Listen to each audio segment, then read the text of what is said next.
Hari itu, dunia tiba-tiba berhenti. Tidak dengan suara ledakan, tidak dengan gemuruh, tapi dengan sunyi yang menggantung di udara. Di luar jendela kamar, jalanan yang dulu penuh kendaraan kini kosong. Seperti lupa bagaimana caranya bergerak. Raya menatap dari balik kaca, mencoba memahami apa yang sedang terjadi pada dunia dan dirinya sendiri. Ia tidak pernah menyangka bahwa diam bisa menakutkan. Setiap hari, ia terbiasa dengan suara orang bercakap di warung, suara anak-anak di sekolah, suara teman-temannya di kantor. Kini semuanya lenyap, hanya suara detak jam yang terdengar, perlahan dan konstan, seperti pengingat bahwa waktu masih berjalan meski dunia berhenti. Hari pertama terasa seperti libur panjang. Hari kedua mulai membosankan. Hari ketiga, rasa asing mulai datang. Raya mencoba mengisi waktu dengan membaca buku yang dulu tak sempat ia sentuh, menonton film yang sudah lama di daftar tonton. Tapi di tengah segala usaha itu, ada kekosongan yang terus mengintai.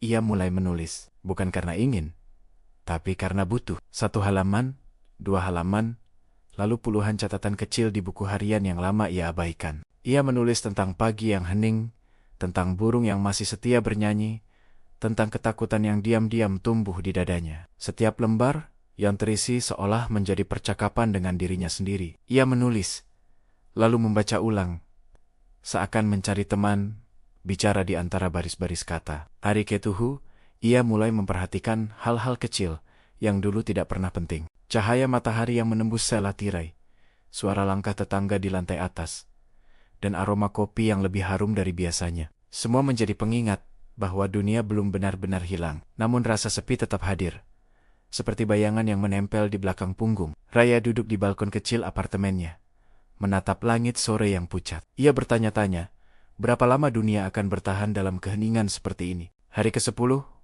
kabar buruk datang dari layar ponsel. Angka terus bertambah. Berita datang tanpa jeda. Orang-orang mulai takut, mulai kehilangan, mulai marah. Raya menutup ponselnya dan menarik napas panjang. Ia tidak ingin membiarkan dunia luar masuk terlalu jauh ke dalam pikirannya yang sudah cukup ramai. Malam itu, ia menulis 1 kalimat di buku harian.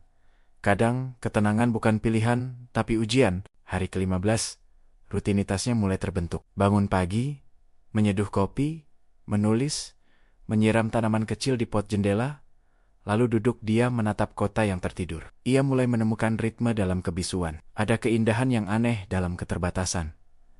Ia belajar membuat roti, meski gagal beberapa kali. Ia menata ulang kamarnya, menempel foto-foto lama di dinding. Setiap foto seperti pintu yang membawa ingatan ke masa lalu, wajah teman, perjalanan singkat, tawa yang dulu terasa biasa saja, tapi kini begitu berharga. Hari ke-20, ia mulai menghitung waktu dengan cahaya. Pagi yang lembut, siang yang keras, sore yang hangat, dan malam yang panjang. Ia menemukan kenyamanan dalam siklus sederhana itu. Namun malam ke-21, ia merasa takut. Bukan karena berita, bukan karena penyakit, tapi karena perasaan bahwa ia mulai terbiasa dengan kesendirian. Ia takut suatu hari nanti, dunia pulih, tapi ia tidak ingin kembali. Hari ke-25, ia menulis kalimat yang terasa seperti doa. Semoga ketika dunia bersuara lagi, aku masih bisa mendengarnya dengan hati yang baru. Setiap malam, ia menulis tanpa sadar bahwa catatannya mulai menjadi cermin perjalanan batin. Ia tidak hanya menulis tentang apa yang ia lihat, tapi juga tentang apa yang ia rasakan. Ketenangan, kerinduan, dan pengakuan kecil bahwa ia telah lama kehilangan dirinya sebelum dunia diam.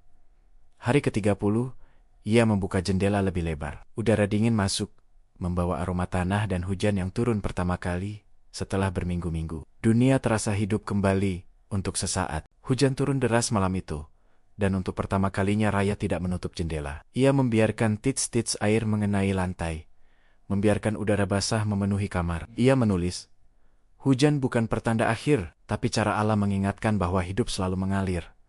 Hari ke-35, suara mulai kembali sedikit demi sedikit. Klakson dari kejauhan, tawa kecil anak-anak yang berlari di gang, dan suara penjual sayur yang kembali lewat. Dunia belum sepenuhnya pulih, tapi perlahan bergerak lagi. Namun ada sesuatu dalam diri Raya yang tidak lagi sama. Ia tidak lagi terburu-buru membuka ponsel, tidak lagi panik saat kesepian datang. Ia mulai menerima diam sebagai bagian dari hidup, bukan musuh yang harus dihindari. Hari ke-40, Ia menulis di halaman terakhir bukunya. Aku pernah hidup di masa ketika dunia berhenti, tapi justru saat itu, aku benar-benar belajar hidup.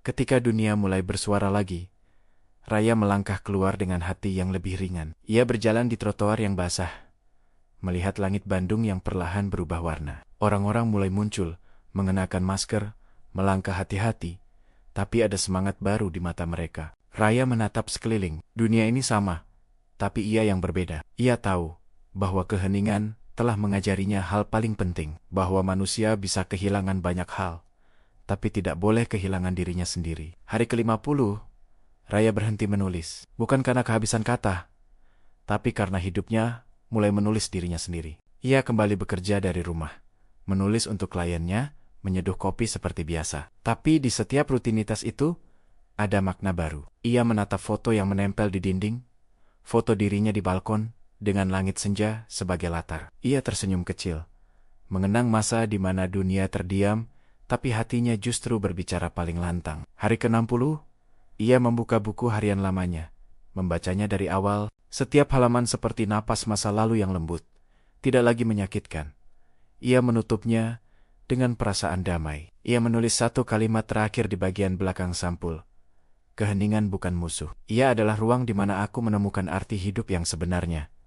Dan ketika malam turun di atas Bandung, Raya duduk di balkon, memandangi langit yang bersih. Dunia kini bersuara lagi, tapi ia tidak terburu-buru. Ia hanya mendengarkan suara angin, suara hujan, dan suara hatinya yang kini tenang. Ia tahu, dunia tidak akan selalu diam, tapi keheningan itu akan selalu tinggal bersamanya. Sebagai pengingat bahwa dari sunyi, ia pernah tumbuh menjadi seseorang yang lebih kuat. Di bawah langit malam yang lembut, Raya menutup matanya dan tersenyum. Dunia mungkin pernah terdiam, tapi kini ia telah menemukan musiknya sendiri.